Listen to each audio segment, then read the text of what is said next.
معافی اسی وقت مانگی جاتی ہے جب انسان کوئی گناہ کرتا ہے. جب اللہ یاری صاحب اگر آپ نے معافی مانگنی ہے ایسے نہیں بلکہ اب آپ تمام وہ کانٹینٹ کہ جو آپ نے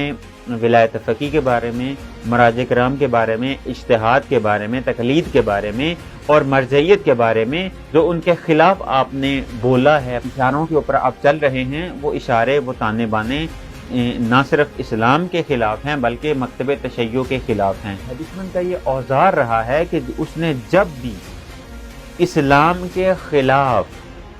کوئی سازش کرنے کی کوشش کی ہے تو در حقیقت آپ شیعہ کے اندر گھسے ہوئے وہ خناس ہیں کہ جس سے خداوند متعال نے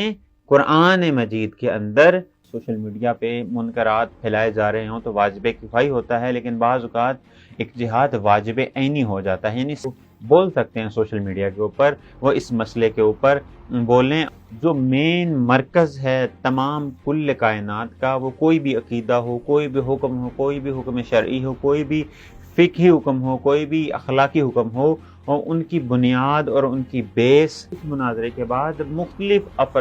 مکتبہ فکر سے تعلق رکھنے والے افراد نے حسن اللہ یاری صاحب کو اپریشیٹ کیا کہ جو سخت مخالف ہے تشیع کا، سخت مخالف ہے مکتب اہل بیت کی تعلیمات کا. اس کے بعد اللہ یاری صاحب نے کہا کہ میں آپ کی وجہ سے قم کے اندر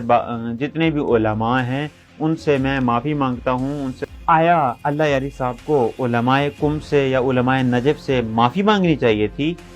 یا اگر معافی مانگنی چاہیے تھی تو علماء قم اور نجف سے معافی مانگنی چاہیے تھی؟ ولایت فقیہ اور ولی فقیہ کے بارے میں، امام خمینی کے بارے میں اور بزرگ مراجع کرام کے بارے میں کہ جو اساس ہیں